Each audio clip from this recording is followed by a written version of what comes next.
Hello there, and as usual, I'm Aaron from Laststandgamers, and welcome.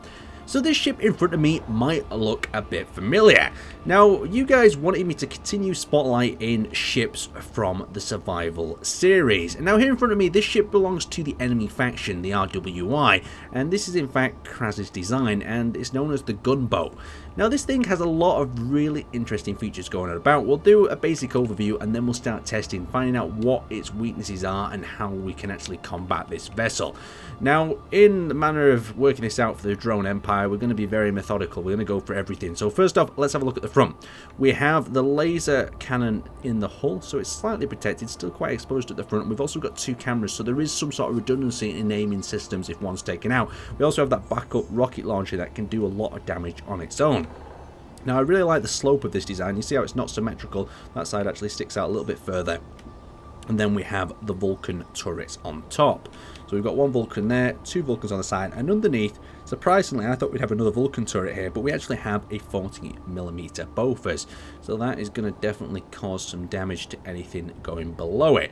Now, as we come a little bit further back, you'll notice the hull actually enlarges itself at this point, and we have combination of a few things here. We've got these blast door blocks adding a little bit of protection. I'm guessing that these add protection to the actual parachute blocks. So as a backup, this ship has a parachute system, and I see exactly why he's put this in, why Kraz has done this, because this thruster on top is extremely weak. It does not have much redundancy in sort of power system, so if we simply delete that, it falls straight out the sky. And I feel a strategy to actually take out the ship will be removing that thruster, letting these guys parachute to the ground, and then working on other vessels.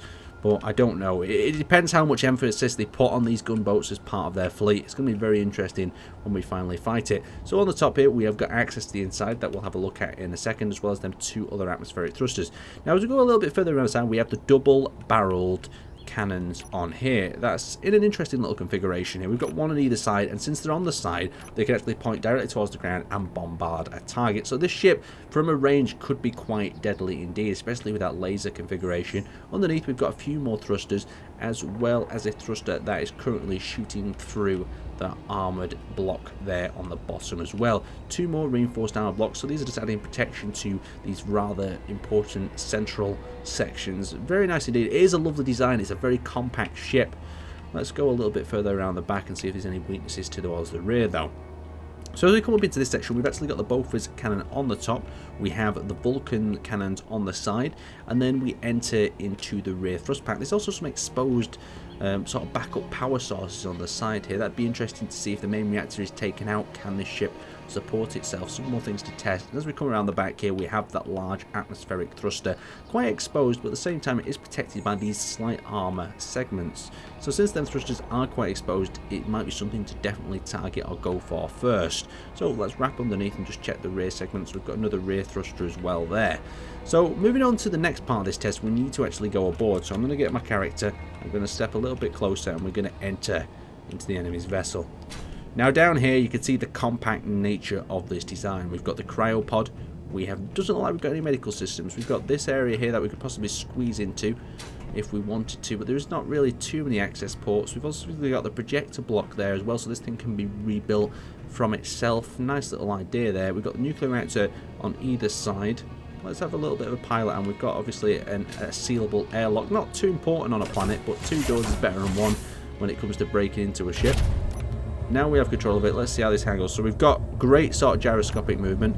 Let's check our acceleration. We've got really good acceleration. Let's check how fast we can slow this down.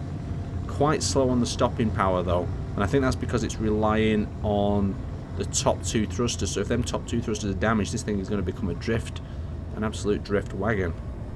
Very interesting indeed, but I know that I shouldn't underestimate this thing, because the way the weapons are laid out, it can deal out some super damage. Look at that laser. I'm already scared of it in that manner. And we've also got the rocket pods there, so we can do a little bit of double damage, and the rockets do a lot of damage to them heavier, larger blocks. Now let's just exit out of this camera if we can. Let's exit back, hit F, see if we can control this still. And we'll test out the parachute, so we'll gain a bit of altitude. So if this was firing at low altitude, I don't know if the parachutes would deploy in time. That'd be another interesting factor to test out.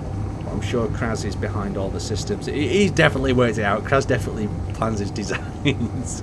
Right, so we're going to turn our thrusters off and deploy our parachutes. But let's just, there we go, thrusters on. Parachutes open. Okay, there we go. Let's see what this does.